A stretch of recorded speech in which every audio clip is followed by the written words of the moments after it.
Todo ang excitement ng media personality na si Bimby Aquino sa pagtanggap ng kanyang first salary bilang young adult.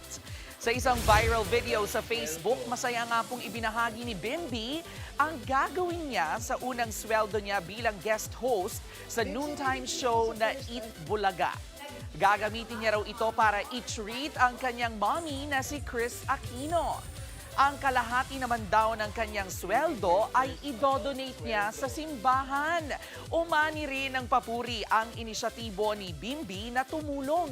Gayon din ang magandang pagpapalaki raw ng Queen of All Media sa kanyang anak. Mga kapatid, Jervy Wrightson po, eto na nga.